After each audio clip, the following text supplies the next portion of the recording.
Hello and welcome to the World News on VOP TV. I am Kayla Abraham. We begin in Iran, where a 2,000-kilometer range ballistic missile has been tested successfully 2 days after the chief of Israel's armed forces raised the prospect of actions against Tehran over its nuclear program.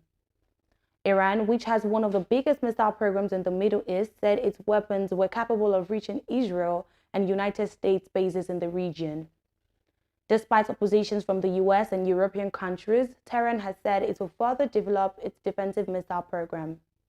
State TV broadcast what it said was a footage of an upgraded version of Iran's Kromashar-4 ballistic missile with a range of 2,000 kilometers that can carry a 1,500-kilogram warhead. The state news agency said the missile was called Kerba, a reference to a Jewish castle overrun by Muslim wars in the early days of Islam. Regional tensions likely played a role in Iran's missile display.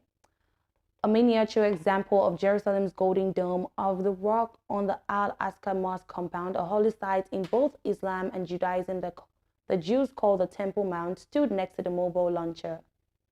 Israel, where Tehran does not recognize, sees Iran as an existential threat. Iran said its ballistic missiles were an important deterrent and retaliatory force against the US, Israel, and other potential regional adversaries. On Tuesday, the top Israeli general raised the prospect of actions against Iran as efforts by six world powers to revive Tehran's 2015 nuclear deal have stalled since last September amid growing Western fears about Tehran's accelerating nuclear advances. The nuclear agreement, which Washington ditched in 2018, imposed restrictions on Iran's nuclear activities that extended the time Tehran would need to produce enough fissile material for a nuclear bomb, if it chose to. Iran denies seeking a nuclear weapons.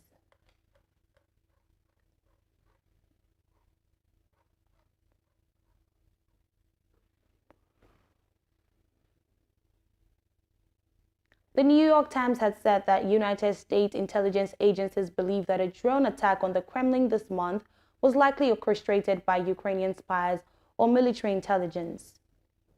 The newspaper said the attack appeared to be part of a series of covert operations that have made officials in the United States, Ukraine's biggest supplier of military equipment, uncomfortable. The paper said the U.S. assessment was based on intercepted Russian and Ukrainian communications. It added that the United States intercepted Ukrainian conversations in which officials said believed their country was responsible for the attack, and also tapped into Russian communications which indicated it was not some sort of false flag operation by Russia.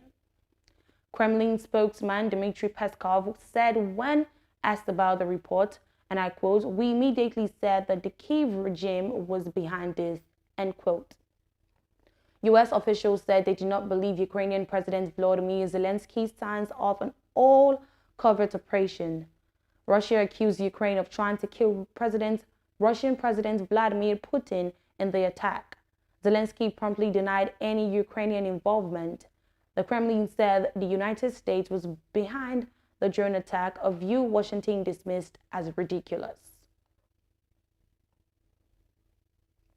The Israeli military said Israel has retaliated against shots fired from Syria at a surveillance drone on Wednesday. A statement from the military said the IDF machine gun fire was directed towards originating area of the shots in Syria. The drone successfully completed its mission and no damage was caused. Israel has for years been carrying out attacks against what it has described as Iran-linked targets in Syria, where Tehran's influence has grown since it began supporting President Bashar al-Assad in the civil war that started in 2011. It said the Israeli military also said on Wednesday that it convicted 2 soldiers of abusing a Palestinian man, along with additional soldiers. One other soldier was convicted of exceeding his authority to the extent of endangering life or health. Human rights groups accuse Israel of not taking strong actions against soldiers who abuse their authority, particularly in the occupied West Bank.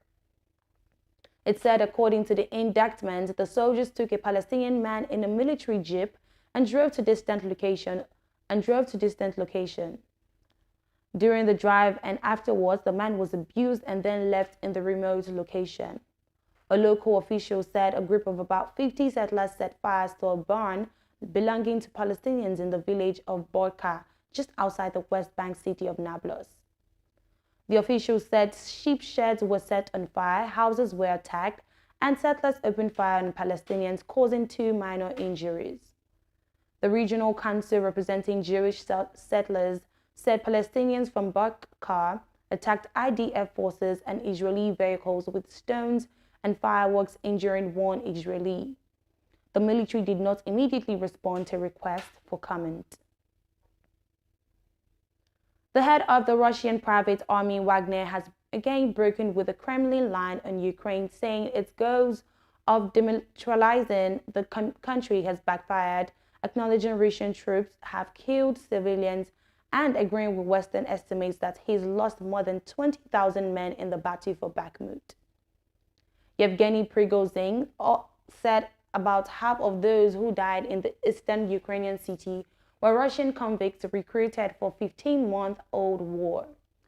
His figures stood in stark contrast to Moscow's widely disputed claims from that just over 6,000 of its troops were killed throughout the war as of January. By comparison, officials survey troops losses in the 1979-89 Afghanistan war were 15,000. White House officials said on Wednesday that Prigozhin's comments were in line with their estimates that Russian losses have accelerated. The White House estimated this month that Russian forces had suffered 100,000 casualties, including 20,000 killed in fighting since December. White House National Security Council spokesman John Kirby said then that about half of those killed were Wagner forces. Analysts believe many of those killed in the 9-month fight for Bakhmut were Russian convicts with little military training. Prigozhin, himself a former convict, has frequently criticized Russian military officials for not supplying his troops with enough ammunition.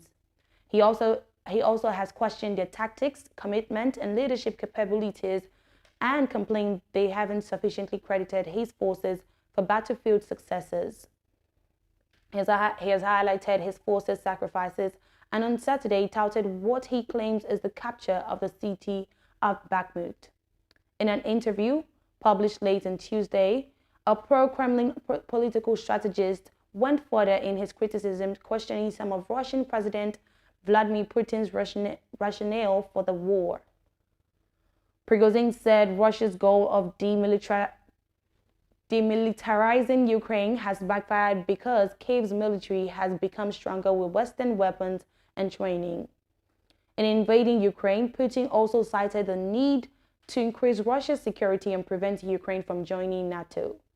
Since the war began, Ukraine has applied to join NATO, and cross-border attacks into Russia itself have increased.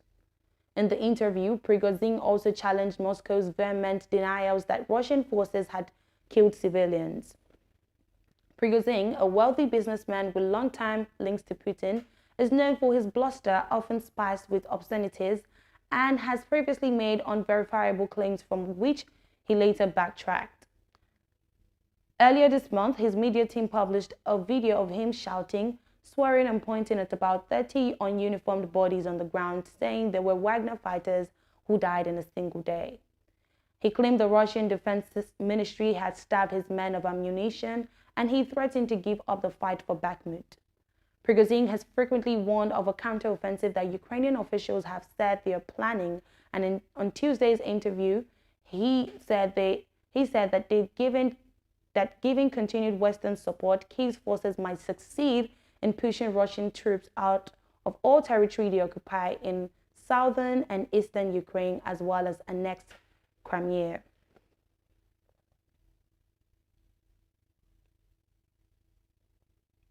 In the same vein, Wagner founder Yevgeny Prigozhin said in a video published on Thursday that Russia's Wagner mercenary group has started withdrawing its forces from the Ukrainian city of Bakhmut and transferring its position there to regular Russian troops.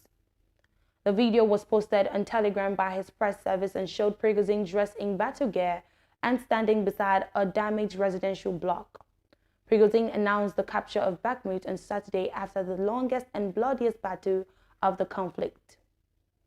In the latest video, Prigozhin, who has repeatedly voiced public criticism of senior Russian defense officials, said his forces would be ready to return to Bakhmut if the regular army is unable to manage the situation.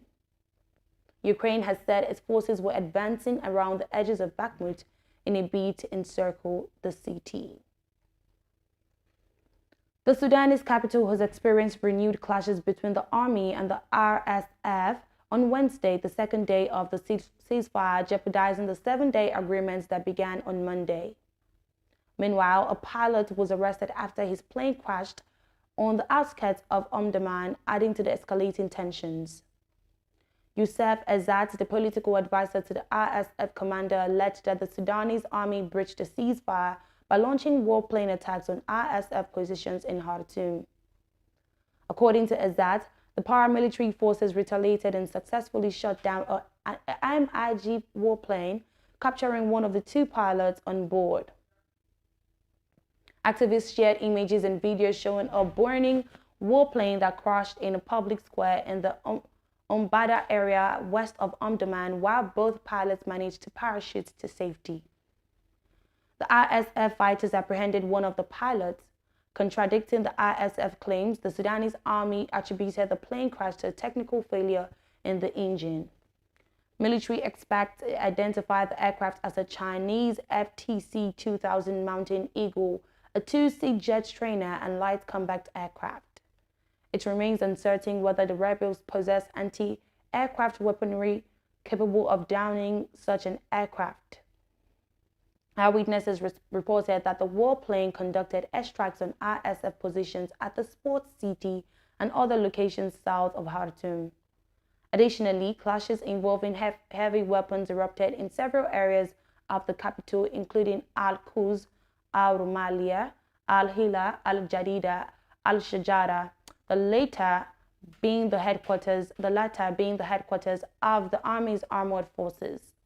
In the neighboring city of Omdurman, clashes unfolded in Al-Fatihab, Al-Murada, and Banat, which are in close proximity to the Army's Corps of Engineers. These escalations undermine the ceasefire agreement and pose a threat to the fragile peace in the region.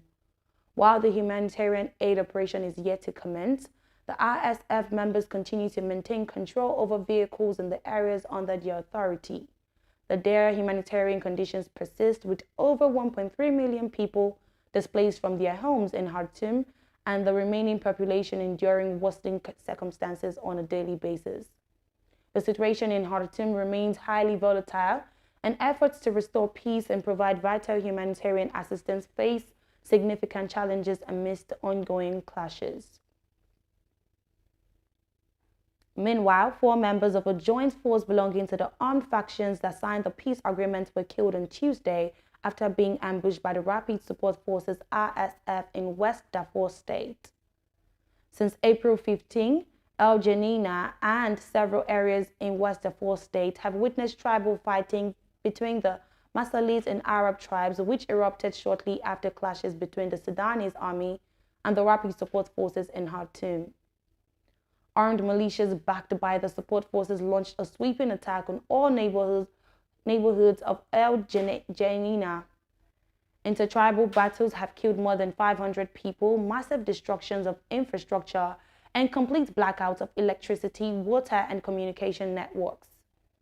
He reported that the incident led to the killing of 4 members of the joint force, the injury of 17 others, and the capture of 3. He further indicated that the force was able to protect the convoy and reached El Janina intact. Another source said the joint forces escorted the commercial convoy to the El Janina without coordinating with the paramilitary forces. An agreement was signed on April 27 by 4 groups who are signatory of the Juba Peace Agreement SLMMM, JEM, GSLF, and the Sudanese Alliance. They agreed to deploy joint forces to ensure the safety and security of North Darfur State. Leaders of the armed movement said they intended to extend via activities to all parts of the Darfur region following the security vacuum created by the clashes between the army and the paramilitary forces. The Israeli occupation forces has opened fire at the Palestinian farmers in their agricultural lands near the separation fence in the east of Jor Adik village in the middle of Gaza on Thursday. Local Palestinian sources reported that Israeli forces fired toxic tear gas bombs at Palestinian farmers east of Jor Adik, forcing them to leave their lands. Simultaneously, IOF attacked the Palestinian farmers with tear gas bombs east of Khan Yunis in northern Gaza. It's noteworthy that Palestinian citizens who live on the borders of the Strip are subjected to the Israeli occupation's continuous attacks, including shooting, razing of agricultural lands, and illegal detentions. Moscow said on May 25 that it was expelling 5 Swedish diplomats and closing Russia's general consulate in Gothenburg and Sweden's diplomatic mission in St. Petersburg. The Russian Foreign Ministry said that Swedish Ambassador Malina Mard had been summoned and informed of Moscow's retaliatory measures over her country's confrontational course.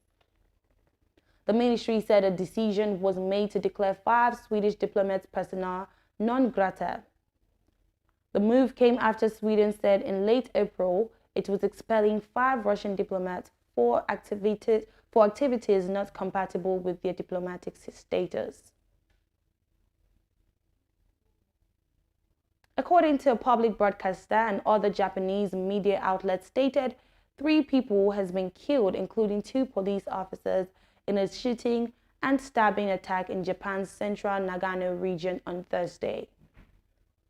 Earlier, police said a masked man carrying a rifle and a knife was holed up in a building in Nagano after attacking at least 4 people.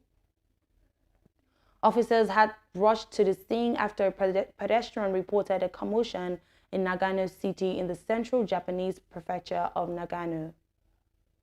A witness told NHK Public Television that a woman fell while being chased by the suspect, who then stabbed her with a knife and shot at 2 police officers as they arrived at the scene.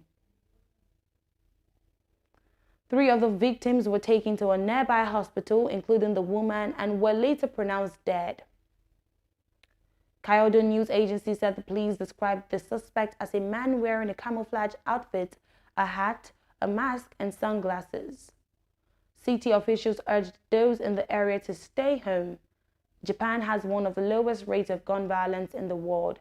There were more than 4 firearm homicides in the US per 100,000 people during 2019, compared to almost 0 in Japan. And that is a wrap on the world news. on the world news on VOP TV. I am Kayla Abraham, and thanks for watching.